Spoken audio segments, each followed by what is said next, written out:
Hindu mathas, their entire position was green represents Durga, white represents knowledge and therefore it is Saraswati, and I think the saffron represents Lakshmi from what I understand. I could be wrong, but this was effectively their reading of it. Now, therefore, I wanted to bust the myth that a particular color belongs to a particular community, but if at all it belongs to any particular community, well, we are the oldest, so most colors belong to us. Okay. So, that is one. I don't know how many people have paid attention to the representation of Tripura Sundari Ma. She is always in a green sari, typically in a green sari. So that's where the color comes from.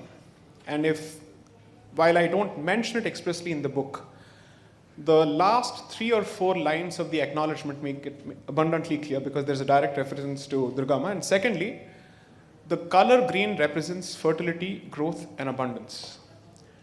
And therefore, allow me to use the leftist parlance here, the only way to counter utterly toxic patriarchal masculinity is to surrender to the divine feminine.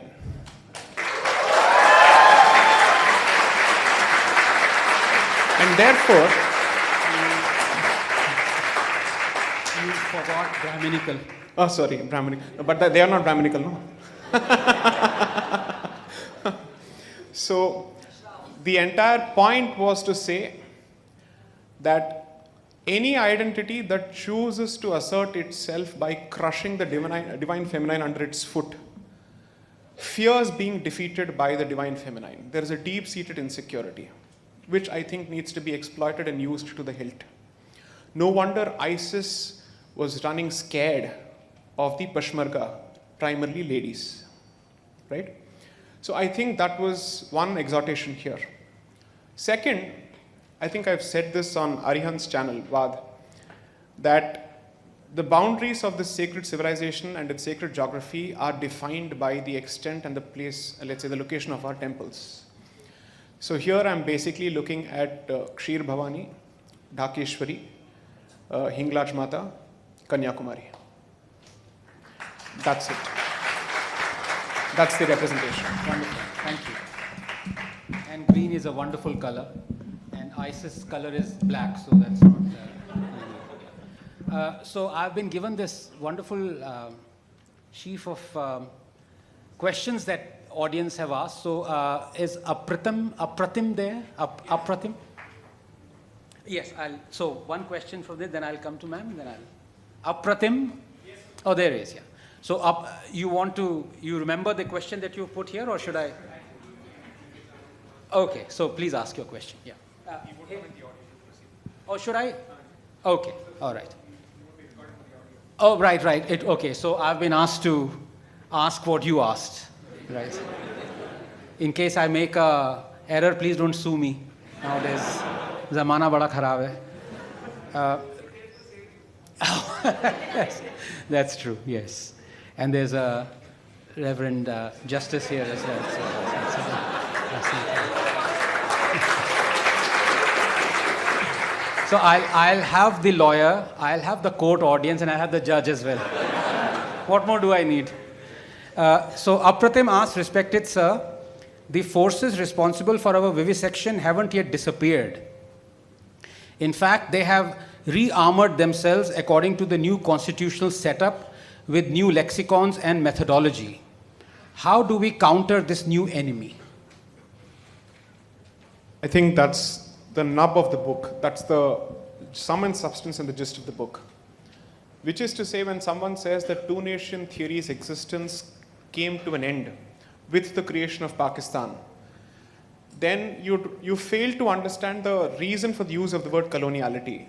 The reason for the use of the word coloniality is that it's not an exercise in dissecting the past, but a continuing experience, which we continue to experience till date, whether it's the European form of coloniality or the Middle Eastern form of coloniality. So therefore, the question before us is that how do you look at those labels? What are the labels, the politically correct labels and the constitutionally acceptable labels under which the two-nation theory currently operates? Can it be said that the majority-minority framework is a restatement of the two-nation theory? Can it be said that the minority victimhood card that is constantly played is a direct reflection and let's say a successor of the two-nation theory? These are the questions that I seek to address, but not through rhetoric at all. I'm connecting as many dots as possible. So that's what I try to present in the book. Now, how do we counter them? You will find the answer to this, perhaps, I think, in chapter 1. At the end of the chapter, I've given about 5 or 6 pointers. In terms of how should the society and the state partner to effectively deal with this particular issue, or a challenge, so to speak, because I don't think the society alone can do it, and I don't think the state alone can do it. What kind of a division of intellectual prowess and what kind of an investment does it call for, both on the part of the state and the society? I've asked those questions, and I've tried to answer those questions. Finally, what I've also done is to fundamentally make the argument that if, let's say, the filters which are imposed by the left were to be removed from the discourse, which are meant and designed and intended to gag an honest conversation and let's say an exercise in truth, reconciliation hoga ya nahi hoga, ye to upar wale ke haath mein hai, but at least the truth. That I basically said that let those filters be removed from the conversation, and then let's see where the conversation goes, and whether the other side is even open to acknowledging the atrocities of the past and the continuing atrocities of the present, like for instance in Hyderabad and other places today. So to the best of my understanding, it starts with, first of all, vocalizing your position. And to be able to grow a spine to vocalize your position is the first step in taking, let's say, a step towards addressing the problem. Without that, it's not going to happen. Most people end up asking people like you, me, and Sanjeev ji and others, kitab likh rahe hain, isme kya ho jayega? What is the point? What is the point? It is an articulation, a cohesive articulation of a certain position. Because you can have certain random thoughts, somebody else can have random thoughts, but who is going to connect this and then say, this is the final position as it is meant to be articulated? That is where I think these contributions are coming from. So I would think of, let's say, Vikramji's work, or Mr. Sanyal's work, or your daily AK-47 firing on television, okay? All of this is a step in that particular direction.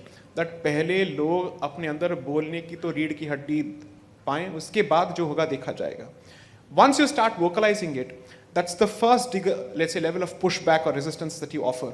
Because they operate under the basis that you will not be able to muster the guts to speak out of the fear of ostracization, marginalization, branding, labeling, silencing, stifling, everything that scholars such as Dr. Jain have faced in all their decades of work.